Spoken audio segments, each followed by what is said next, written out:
عادات عمليه هاخدها معايا في سنه 2024 فادتني جدا في سنه 2023 وخلتني احقق معظم. اول حاجه وقتك هو اهم حاجه عندك وهو الحاجه التي لا تشترى. يعني احنا مثلا يومنا 24 ساعه، فلنفترض اتزنقت في يوم مثلا وعوزت ساعتين هاجي اشتريهم منك، هي حاجه لا تشترى. وقبل ما هقول لك روح اعمل مانج التايم بتاعك، اول حاجه لازم تعرف وقتك اصلا بيهدر في ايه علشان تبتدي تشيل العادات السلبيه دي. وانا عامله فيديو كامل بيتكلم على اليوتيوب ازاي تمشي يومك افضل وازاي ان انت تعمل مانج التايم بتاعك افضل. ولكن كل فتره، انا عارفه ان ده كلام كليشيه وناس كتير قالته لك، ولكن كل فتره لازم تفكر نفسك انك لازم تعدل من المانج بتاع التايم بتاعك علشان تبتدي تغير النتائج اللي هي غير مرضيه بالنسبه لك. وده هياخدنا للنقطه الثانيه، ان انت لازم عشان تغير اي حاجه لازم تعمل اكشن معين. يعني مفيش اي حاجه تتغير طول ما انت قاعد كده ومستني بقى ان حياتك تتغير ومستني انك تبقى غني ومستني.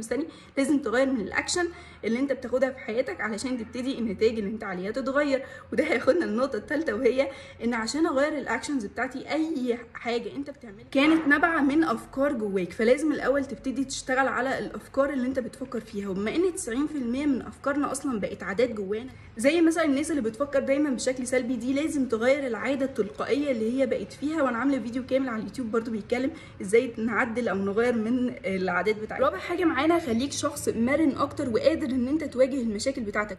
في كتاب اسرار عقل المليونير كان بيتكلم عن النقطه دي، ان الناس دي بتكون الناس يعني الناجحه بتكون دايما مستعده ان هي تواجه المشاكل بتاعتها، ما بتعيش دور الضحيه، وبيكونوا مرنين اكتر لانك في حياتك كده كده هتقابل مشكله. لازم تتعلم ازاي تحل المشكله دي، بدل ما انت بتفكر في المشكله تفكر في ازاي تحل المشكله، والمره الجايه لما تقابلك نفس المشكله تحلها بطريقه افضل، ما تهدرش الوقت بتاعك فيها اكتر. خامس نقطه، احسن وقت تبتدي او تعمل فيه اي حاجه هو حالا. التسويف من الشيطان. ودايما اسال نفسك او حاورها كده حوار لطيف واسالها، هل احلامي عندي اهم من الرفاهيات ولا رفاهيات عندي اهم؟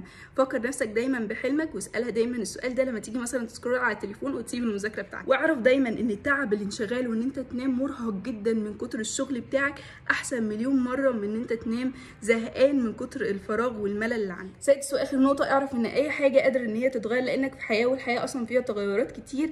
ما تقولش مثلا على نفسك انا فاشل، لا قول انا هتعلم، بس طول ما انت بتشتغل على نفسك. سابع نقطه، الصحيان بدري من اهم الحاجات اللي انت ممكن تعملها في يومك، وبجد بيبقى فيه بركه في اليوم مش طبيعيه لو انت بتخلص كل حاجه اصلا في يومك، واليوم عند ناس لسه اصلا بيبتدي.